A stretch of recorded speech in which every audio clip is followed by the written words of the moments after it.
Assalamualaikum warahmatullahi wabarakatuh. Nama saya Ainur Fatimah. Di sini saya akan menjelaskan tentang kearifan lokal. Langsung saja, pengertian kearifan lokal terdiri dari dua kata, kearifan yaitu wisdom yang berarti kebijaksanaan dan lokal yang berarti setempat. Sehingga secara umum dapat dipahami bahwa kearifan lokal adalah gagasan-gagasan setempat atau lokal yang bersifat bijaksana, penuh kearifan, bernilai baik yang tertanam dan diikuti oleh anggota-anggota masyarakatnya. Ada beberapa juga pengertiannya, yaitu kearifan lokal terbentuk sebagai keunggulan budaya masyarakat setempat maupun kondisi geografis dalam arti luas. Kearifan lokal merupakan produk budaya masa lalu yang patut secara terus-menerus dijadikan pegangan hidup karena meskipun bernilai lokal tetapi nilai yang dikandung di dalamnya dianggap sebagai universal.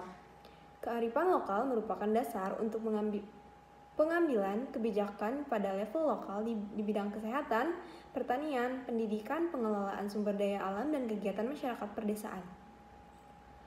Dalam kearifan lokal, terkandung pula kearifan budaya lokal, yaitu pengetahuan lokal yang sudah sedemikian.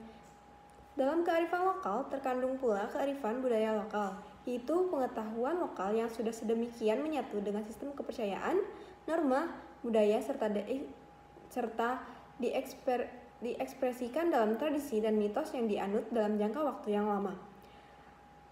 Adapun manfaat kearifan lokal yaitu konservasi dan pelestarian sumber daya alam, mengembangkan sumber daya manusia, pengembangan kebudayaan dan ilmu pengetahuan, serta petuah kepercayaan sastra dan pantangan. Bentuk-bentuk kearifan lokal dalam masyarakat dapat berupa nilai, norma, etika, adat istiadat, hukum adat, dan aturan-aturan khusus.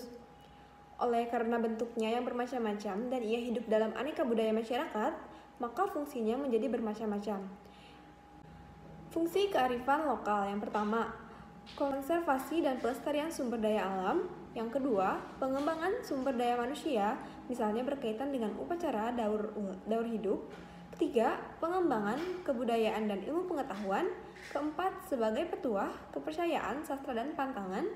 Kelima, bermakna sosial, misalnya upacara integrasi komunal atau kerabat. Keenam, bermakna sosial, misalnya pada upacara daur pertanian. Ketujuh, bermakna etika dan moral. Kedelapan, bermakna politik. Berikut ada pokok-pokok pengetahuan untuk sains modern, manipulasi alam dan kebudayaan dengan mengobjektifkan semua segi kehidupan alamiah dan batiniah, sehingga unsur nilai dan moralitas tidak relevan untuk memahami ilmu pengetahuan. Adapun dalam kearifan lokal, yaitu nilai dan moralitas sebagai pokok pengetahuan relevan untuk memahami ilmu pengetahuannya. Indonesia dengan berbagai suku bangsa mempunyai keanekaragaman kearifan lokal, kearifan internasional, dan budaya yang di dalamnya terkandung nilai-nilai etik dan moral, serta norma-norma yang sangat mengedepankan pelestarian fungsi lingkungan. Sini ada kearifan lokal masyarakat di Indonesia. Yang pertama ada Subak, Bali, itu menyalurkan air untuk pertanian, memastikan bahwa tidak ada lahan sawah ataupun yang tidak mendapat bagian air. Yang kedua, Karuhun, yaitu di Sunda, mengatur pengelolaan lahan atau hutan dan air.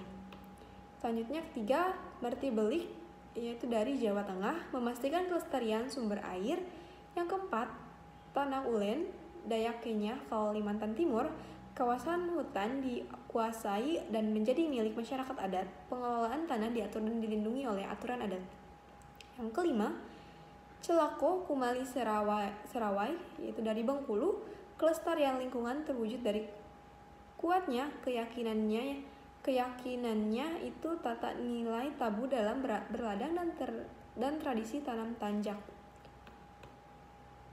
Kearifan lokal yang sebenarnya merupakan modal sosial tersebut. Dalam perspektif pembangunan berkelanjutan yang berwawasan lingkungan, kiranya penting untuk digali, dikaji dan ditempatkan pada posisi strategis untuk dikembangkan menuju pengelolaan sumber daya alam dan lingkungan ke arah yang lebih baik. Sekian penjelasan dari saya, mohon maaf bila ada salah kata. Terima kasih. Assalamualaikum warahmatullahi wabarakatuh.